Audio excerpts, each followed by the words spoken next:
que ellos entienden que pueden ser convenientes a sus intereses de impunidad a través de las pasiones y de las bajezas y de las maldades. ¿De quiénes? De los gánsteres de la política. Eso es lo que han hecho, con la cobertura de la canalla mediática, que dicho sea de paso, desde el 20 de mayo vienen inconsolables con la familia Castillo. Por una razón sencilla, el gran obstáculo, el mayor obstáculo, el que fue capaz de hacer aquellas ediciones del mayor de los peligros, exhibiéndole al país lo que se le venía encima y evitando que eso pudiera progresar. Desde ese 20 de mayo hay gente inconsolable. Recuerden ustedes que tenían un centro de cómputo de 200 millones de pesos que no se sabe en qué almacén de Villaconsuelo puede estar. Pero que en el fondo era contando con que se retrasara el conteo de la Junta Central Electoral, ellos lanzaron al pueblo a la calle, declararse ganadores, cosa que no pudieron hacer, porque desde la Junta Central Electoral le fueron respondiendo con eficacia. Bastó oír aquella conversación de alguien de adentro que le decía a uno de fuera, dile a fulano que le diga a Hipólito que no se va a poder hacer nada porque cambiaron los códigos. Entonces la familia Castillo, que estuvo en la trinchera guerreando con la cara pintada por el país, ahora es el blanco. Es decir que todos esos intereses siniestros, perversos, confluyen, se asocian. ¿A quién tenemos para acabar con los castillos? A los enemigos naturales de los castillos. ¿Quiénes son los enemigos? El PPH. Porque ellos ven que los castillos fueron el obstáculo decisivo para recordarle al país lo que nosotros éramos.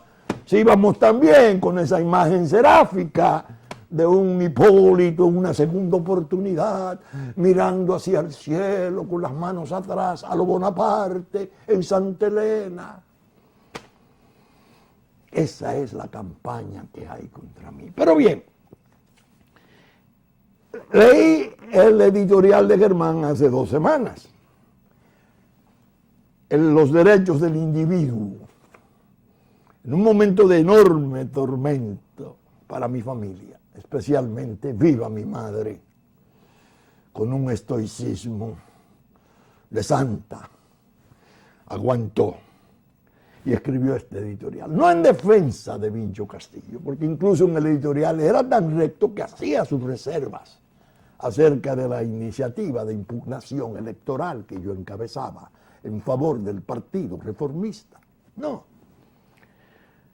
La defensa era de un principio, el derecho a disentir. Cómo esa voz de coraje se levantaba contra lo que veían o creían ver la unanimidad del pueblo, aplastante unanimidad en 1978, cómo esa voz irreverente se atrevía a decir que vendrían dolores para el país, que no eran sanos, que no eran diestros, que harían horrores desde poder. ¿Cómo va a ser si eran las generaciones jóvenes y capaces? ¿De dónde sale este loco a decir que eso no es así? Germán decía, él tiene derecho a decirlo, ya veremos. Y hemos visto. El tiempo se encargó de desmascarar a estos grupos en las horas de poder. Y ha ocurrido todo lo peor cuantas veces han gobernado. Por eso resulta trágico, más que cómico, oír a uno de esos cabecillas sórdidos, el expresidente Mejía, cuando en la puesta en circulación del libro de infamia que se había publicado hacía 10 años y que ahora se usa como pretexto para renovar esta campaña, recibiendo ya corriente eléctrica de 440, entiéndase, Esto ha sido un tónico reconstituyente para la democracia, contra ese fantasma del desorden y de la mentira. Yo soy el fantasma del desorden y la mentira para ese demente. Ustedes están oyendo. Pero bien, yo le escribí a Germán Emilio el 16 de abril de 1998 un artículo a raíz de su muerte. Voy a leer algunos párrafos para que ustedes vean parte de mi admiración y de mi respeto por un periodismo serio, por un periodismo verdadero. Germán, así titulé el artículo. En la vida de los pueblos hay momentos en que ocurren cosas que hacen perder eficacia a las palabras. Cosas que no hay modo de expresarlas según se sienten.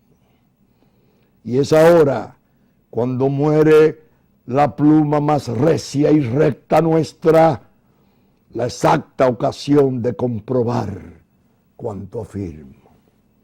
Germán se va en tiempos donde su presencia resultaba crucialmente indispensable.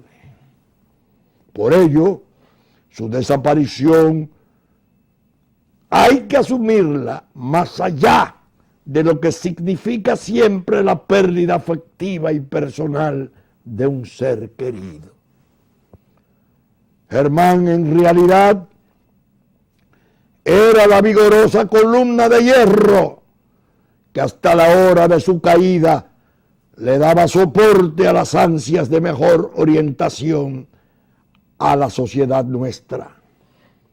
Fue la contraparte honorable e invulnerable de la presentación de los hechos y circunstancias de la vida nacional que de modo abrumador se ha venido haciendo en la comunicación social por medios tan disímiles como múltiples.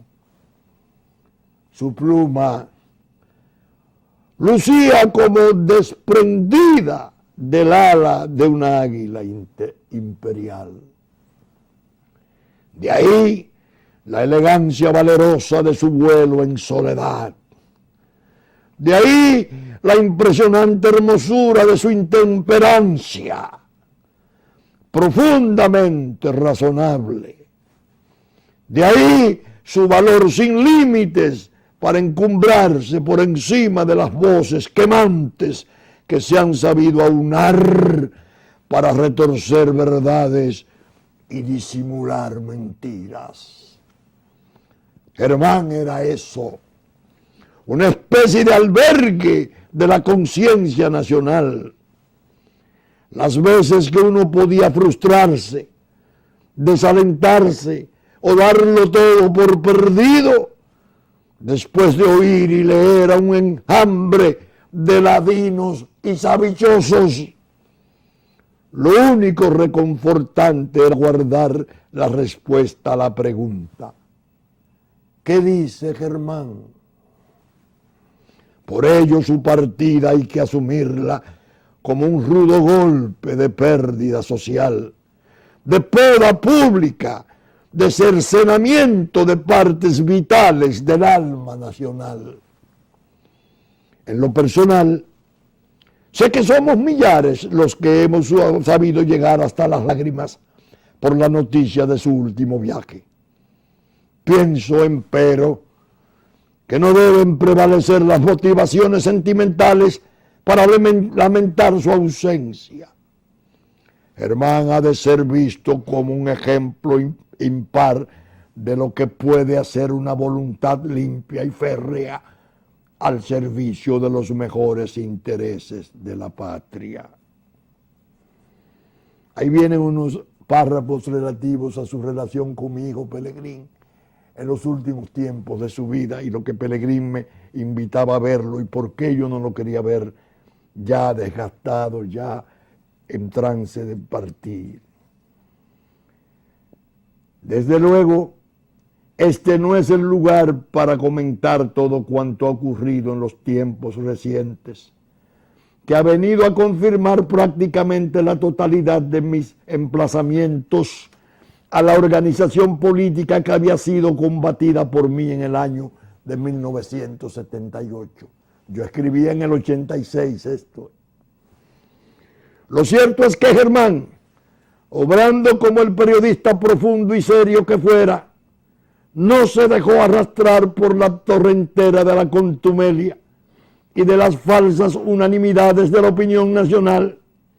Y pienso, cosa que no llegué a comentar con él, que de seguro le produjo algún regocijo la carta que yo le enviara al expresidente Jimmy Carter en las elecciones de 1994, en la cual le hacía una pasmosa demostración de cómo la opinión pública mundial le había sido engañada cuando aquel partido se había asignado una votación tan alta en el año de 1978 que no pudo alcanzar 4 periodos después, pese a contar con un universo electoral multiplicado por 2. El hecho de que Germán no me tocara aquella prueba tan irrefutable del engaño constituía uno de los rasgos del orientador público que fuera. Él manejaba el enfoque de las circunstancias sociales y políticas con entera objetividad y era capaz incluso de asumir posiciones dificilísimas, siempre que fuera para defender un principio, pero no era dado a la jactancia, ni a la vanidad, ni a la repugnante suficiencia que encierra el yo tenía razón, yo lo dije, y todo ello contribuía a hacer de su obra de periodista un real monumento de honestidad y decencia. Me conforta saber que al morir Germán, cuando se dirigía a la puesta en circulación de uno de sus libros, podría decir como el patricio Francisco del Rosario Sánchez en el umbral del patíbulo: en cuanto a mí, nada, mi obra termina con mi vida. Fin de la cita del padre fundador. Fíjense cómo yo escribía en el 86. Precisamente en el tiempo en que le dirigí esta carta, 16 de abril del 98, en relación a los hechos del 86, era lo que quería decir. No era en el 86 que escribía ese artículo, sino en el 98. Pero ya había escrito la carta Magluta en el 86. ¡Qué coherencia entre de ese hombre público y de ese periodista muerto, desaparecido en el 98. ¿Cómo se podía citar? ¿Con cuánto honor se podía hacer eso? ¿Con cuánta seguridad? Fíjense que el proceso público nuestro requiere mucho de esa resiedumbre, de esa índole, de esa forma de ser. El país se ha venido enfermando de hipocresía. Lo ha dañado mucho la simulación, el oportunismo, la cantidad de gente que se refugia al lado, ahí, en la falda del poder, ese poder tremendo, omnímodo, de los intereses especiales. Y desde ahí hacer sus maldades, enriquecerse y pretender prosperidad y respeto. Cuidado quien lo toca. Ese es un ícono del periodismo nacional. No es verdad.